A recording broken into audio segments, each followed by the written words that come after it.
Selamat pagi, perkenalkan kami dari SGD A7. Di sini kami akan mempresentasikan Atresia biliar. Sebelumnya ada pun beberapa nama anggota daripada SGD A7.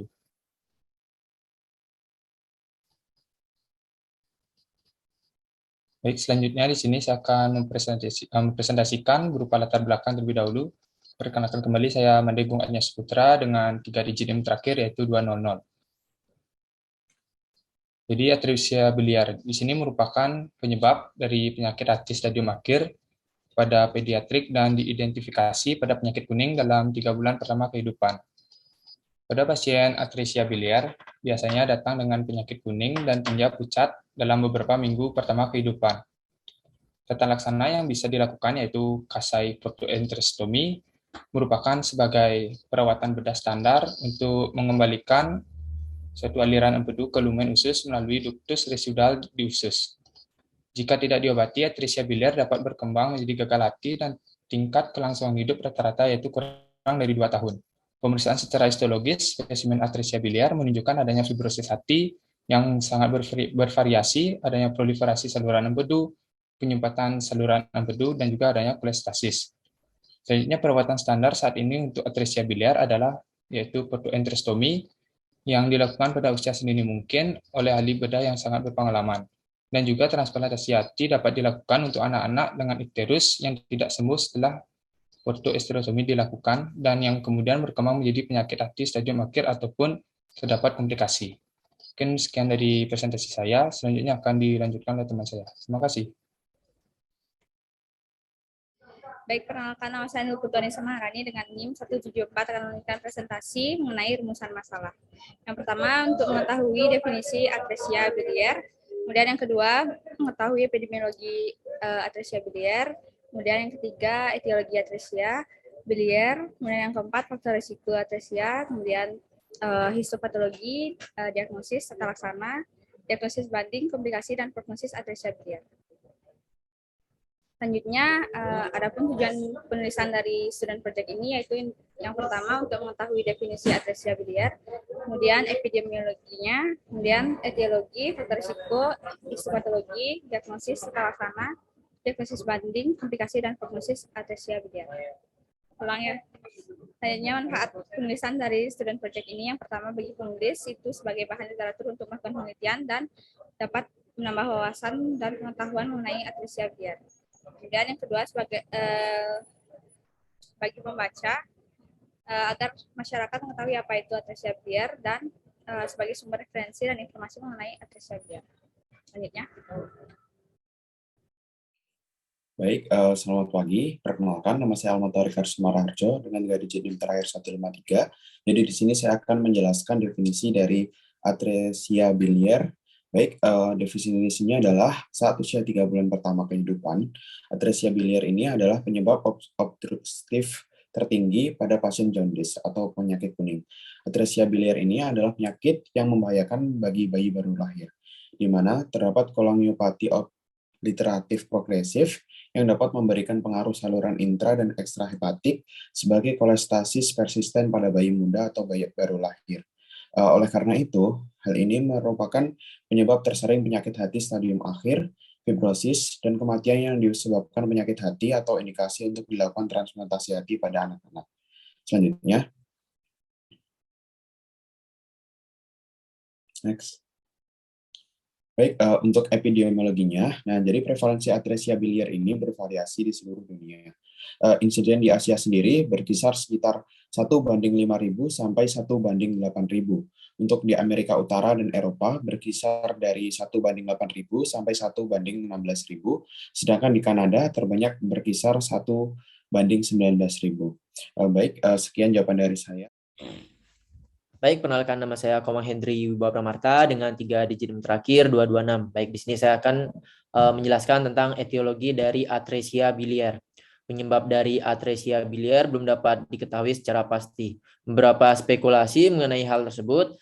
Teori dasar yang berkembang adalah kesalahan embriogenik yang menetap pada oklusi biliar cabang ekstrahepatik. Namun terbantahkan dengan tidak adanya penyakit kuning pada kelahiran dan bukti histologi saluran biliar paten yang semakin menghilang selama berbulan-bulan pertama kehidupan. Ada dua tipe atresia biliar, yakni bentuk janin yang muncul segera setelah lahir dan biasanya memiliki kongenital anomali pada organ lainnya seperti pada hati, limpa, dan usus, dan bentuk periental. Terlihat ikretik beberapa minggu setelah kelahiran yang lebih khas dan akan jelas terlihat pada minggu kedua sampai keempat pasca kelahiran. Atresia biliar bukanlah penyakit keturunan. Hal ini dibuktikan dengan adanya kasus bayi lahir kembar identik dengan hanya satu anak yang memiliki penyakit ini. Sekian dari saya, selanjutnya akan dijelaskan oleh teman saya. Terima kasih.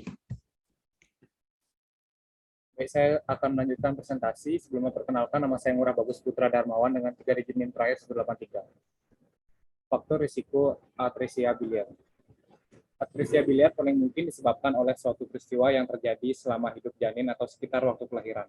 Kemungkinan untuk memicu hal tersebut bisa saja salah satu atau kombinasi dari faktor-faktor berikut, antara lain infeksi virus atau bakteri, implikasi reovirus, masalah dengan sistem kekebalan tubuh, komponen abnormal empedu, kesalahan dalam perkembangan hati dan saluran empedu. Selain itu, pada bayi baru lahir, bayi lahir prematur, berjenis kelamin perempuan dan berasal dari Asia atau Afrika Amerika juga dapat terinfeksi atresia biliar. Baik, sekian presentasi dari saya. Selanjutnya akan dibawakan oleh teman saya. Terima kasih. Baik, perkenalkan, saya Dr. Priska Paramananda dengan 3 digit terakhir 050. Pada hari ini saya akan menjelaskan terkait histopatologi dari atresia biliar, di mana temuan histopatologi kunci untuk diagnosis atresia biliar terdapat pada saluran portal, yaitu adanya perluasan saluran portal yang menunjukkan ekspansi dan juga fibroplasia udem dengan proliferasi ductus biliaris yang terdiri dari ductus anastomosis yang terletak di pinggiran saluran portal, di mana temuan ini merupakan indikator terjadinya proses obstruksi biliar. Dan saat melakukan biopsi hati juga menunjukkan adanya obstruksi saluran empedu pada 90% kasus atresia biliar, serta adanya gambaran kemerahan dari obstruksi biliar, yaitu reaksi duktular, udem, dan fibrosis saluran portal, serta kolestasis parenkim. Baik, demikian dari saya, akan dilanjutkan oleh rekan saya. Baik, terima kasih atas kesempatannya. Sebelumnya, perkenalkan saya Niputri Meristuwa Yuni Saputra dengan NIM 2002-511078. Kali ini saya akan mempresentasikan mengenai diagnosis. Adapun atresia biliar merupakan suatu kelainan pada neonatus yang ditandai dengan obstruksi saluran empedu ekstrahepatik, dan diagnosis dini sangat penting dalam menentukan penanganan lebih lanjut terkait penyakit ini melalui beberapa pemeriksaan penunjang, yaitu yang pertama ada primary care physician, yang merupakan screening untuk mengidentifikasi kemungkinan atresia biliar dengan melihat tanda klinis seperti ikterus yang persisten dan feses berwarna pucat melalui pengukuran bilirubin direct atau terkonjugasi dan juga kartu warna feses. Kemudian yang selanjutnya ada pemeriksaan laboratorium untuk mengukur kadar alanin transaminase, aspartat aminotransferase, gamma glutamil transferase, dan kadar bilirubin direct atau bilirubin terkonjugasi. Selanjutnya untuk imaging dapat digunakan ultrasonografi, kemudian MRCP, ERCP, PTC, dan IOC. Untuk biopsi hepar sendiri dapat mendeteksi perubahan hepatoseluler yang terjadi akibat obstruksi saluran empedu seperti proliferasi saluran empedu, penyumbatan saluran empedu, fibrosis portal, atau edema portal. Baik, sekian yang dapat saya sampaikan. Untuk selanjutnya akan dilanjutkan oleh rekan saya. Terima kasih. Baik, perkenalkan saya Niputri Marta Dewi dengan 3 digit yang terakhir 2222. Mohon izin untuk menjawab salah ulang kata jentar ya. Baik, perkenalkan saya Niputri Marta Dewi dengan 3 digit yang terakhir 222. Jadi di sini ada pun tata laksana dari atresia biliar yaitu dengan operasi. Tujuan utamanya yaitu memperbaiki fungsi hepar yang telah mengalami kerusakan dan memperbaiki drainase cairan empedu yang melewati duktus ekstrahepatik ke intestinal. Ada 2 prosedur operasi yang dapat dilakukan, yaitu yang pertama hepatoportoenterostomi atau prosedur Kasai merupakan penata laksana awal yang dilakukan dengan cara mengeksisi saluran empedu yang rusak. Kemudian yang kedua ada transplantasi hati. Ini diperlukan jika pasien mengalami komplikasi serius atau gagal menjalani prosedur Kasai. Kemudian ada pun terapi pengobatannya yaitu yang pertama asam urodeoksikolik 20 mg per kilogram berat badan per hari yang bertujuan untuk mendorong aliran empedu dan drainase empedu. Kemudian ada nutrisi dengan suplemen oral yaitu vitamin larut lemak mencakup vitamin A, D, E, dan K. Kemudian yang terakhir ada pemberian antibiotik untuk mencegah kolangitis. Sekian yang dapat saya sampaikan. Selanjutnya akan dilanjutkan oleh rekan saya. Terima kasih. Baik, izin melanjutkan. Sebelumnya, perkenalkan saya Ivana Gersanusokoni Pandango dengan 3 digit terakhir 013. Jadi untuk diagnosis banding dari atresia biliar sendiri ada beberapa penyakit yang berkaitan dengan atresia biliar ini. Yang pertama ada hepatitis neonatus atau sering disebut dengan kolestasis neonatal, adalah istilah yang digunakan untuk menggambarkan sekelompok gangguan yang muncul dengan jaundice karena peradangan dan atau cedera struktur saluran empedu dalam hati. Gejala yang muncul pada hepatitis neonatus ini biasanya selama beberapa minggu pertama kehidupan dan mungkin termasuk perubahan pada kulit, yaitu adanya warna kuning dan juga sklera sklera mata juga berwarna kuning, adanya pembesaran hati yang tidak normal dan juga adanya pertumbuhan yang lambat, adanya kulit gatal, rasa tidak nyaman pada perut, feses berwarna terang dan juga urin berwarna gelap. Yang kedua ada primary sclerosing cholangitis atau PSC yang merupakan adalah gangguan progresif langka yang ditandai dengan peradangan dan pembentukan jaringan fibrosa dalam saluran empedu. Untuk gejalanya sendiri berhubungan dengan kelelahan dan juga pruritus diikuti dengan jaundice. Selain itu, individu yang terkena mungkin memiliki urin yang berwarna gelap, feses berwarna terang dan juga adanya sakit perut dan atau mual. Kemudian yang ketiga ada gangguan yang berhubungan dengan atresia biliar, yaitu adanya gangguan karakteristik sekunder seperti ventricular septal defect atau VSD, adalah kelainan jantung yang sudah ada sejak lahir. Nah, untuk gejala ini biasanya disebut dengan gejala cacat. Cacat berukuran sedang dapat menyebabkan gagal jantung kongestif yang ditandai dengan laju pernapasan cepat atau tachypnea, detak jantung yang sangat cepat atau takikardia, pembesaran hati dan juga gagal tumbuh pada anak. Mungkin sekian yang bisa saya sampaikan. Selanjutnya akan dipresentasikan oleh rekan saya. Terima kasih.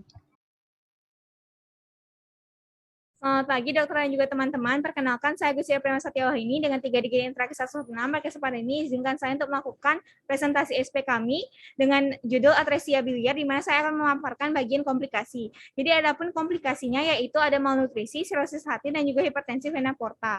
Untuk malnutrisi itu sendiri bisa terjadi disebabkan karena adanya hambatan pengeluaran cairan empedu yang bisa menghambat penyerapan dari zat-zat atau nutrisi. Kemudian bisa terjadi sirosis hati dan juga hipertensi vena porta. Hipertensi vena porta ini kemudian bisa menyebabkan yang namanya ascites dan juga varises dari esofagus. Kemudian didapatkan data bahwa 27 dari 42 pasien, yaitu sekitar 64%, yang telah menjalani prosedur Kasai atau telah mendapatkan penanganan itu bisa mengalami yang namanya kolangitis. Baik, sekian yang bisa saya sampaikan. Terima kasih. Baik, selamat pagi. Perkenalkan, saya Nimade Mesya Marani Pinate dengan NIM 20025111072. Jadi saya mohon izin menjelaskan mengenai prognosis atresia biliar. Atresia biliar dikarakterisasi oleh hilangnya duktus empedu intrahepatik dan ekstrahepatik yang tidak diketahui keasliannya, yang mana ini terjadi pada periode perinatal. Prognosis secara keseluruhan pasien dengan atresia biliar tergantung pada tahap kesuksesan dari perawatannya, yaitu diagnosis. Yang mana terdapat beberapa perawatan yang bisa diberikan, yaitu operasi Kasai dan transplantasi liver. Dalam mendiagnosis atresia biliar sesuai mandat dari gejala klinis utama, yaitu penyakit kuning dengan feses putih yang dapat diidentifikasi dan dirujuk ke pusat pelayanan kesehatan. Baik, sekian yang dapat saya sampaikan. Selanjutnya berlanjutkan rekan saya. Terima kasih. Baik, terima kasih atas kesempatannya. Jadi di sini saya akan melanjutkan terkait dengan kesimpulan. Namun sebelum itu perkenalkan nama saya Kumawira Ananta Kusuma dengan NIM 202511129. Yang pertama yaitu berkaitan dengan kesimpulan, yaitu definisi. Nah, jadi secara definisi atresia biliar ini merupakan suatu penyakit yang ditandai dengan adanya kolangiopati obliteratif progresif yang dimana memberikan pengaruh kepada saluran intra maupun ekstrahepatik. Nah, sebagai kolestasis persisten pada bayi baru lahir. Nah, kemudian secara epidemiologinya penyakit ini tergolong penyakit yang langka. Nah, kemudian secara etiologi dapat dibagi menjadi 3. Yang pertama adalah kelainan embrionik, genetik, dan juga adanya proses inflamasi. Nah, kemudian secara faktor resiko tentunya dapat disebabkan oleh adanya infeksi, kemudian imunitas yang buruk, kemudian ada komponen empedu yang abnormal. Nah, secara histopatologis tentunya untuk diagnosis ditegakkan apabila terjadi peluasan pada saluran Poltar yang menunjukkan adanya ekspansi dan juga adanya fibroplasia pada edematous. Nah, kemudian selanjutnya secara diagnostik tentunya dapat dilakukan primary case physician atau PCP, kemudian dapat juga dilakukan dengan pemeriksaan laboratorium, kemudian imaging, dan selanjutnya dapat dilakukan biopsi hepar untuk menegakkan diagnosis. Next. Selanjutnya berkaitan dengan tata laksana, di mana untuk tata laksana yang dapat dilakukan yang pertama adalah hepatoportoenterostomi, kemudian dapat juga dilakukan transplantasi hati, kemudian dapat juga diberikan urodeoksikolik asid, kemudian dapat juga diberikan suplementasi oral yang tidak larut dalam lemak dan juga memiliki kandungan yang tinggi vitamin A, serta dapat diberikan juga berupa antibiotik dengan dosis yang rendah. Nah, selanjutnya secara diagnosis banding tentunya ada beberapa diagnosis banding yang dapat diajukan untuk membantu dalam menegakkan diagnosis. Yang pertama adalah kolestasis neonatal, kemudian primary sclerosis cholangitis, kemudian dapat juga untuk diagnosis banding dapat diajukan berupa ventricular septal defect. Nah, selanjutnya secara prognosis tentunya hal ini bergantung kepada bagaimana cara diagnosis, kemudian operasi kasai, dan juga nantinya berhasil atau tidaknya tergantung juga pada transplantasi liver yang telah dilakukan. Nah, selanjutnya yang terakhir berkaitan dengan komplikasi tentunya dapat berupa malnutrisi, kemudian dapat berupa sirosis, dan juga kegagalan fungsi hati. Next. Nah, berikut merupakan data pustaka yang kami pergunakan untuk membentuk menyusun student project ini. Next. Sekian yang dapat kami sampaikan. Kami tutup dengan Parama Santi. Om Santi Santi Santi Om. Wassalamualaikum warahmatullahi wabarakatuh. Shalom Namo Buddhaya dan salam sejahtera untuk kita semua. Terima kasih.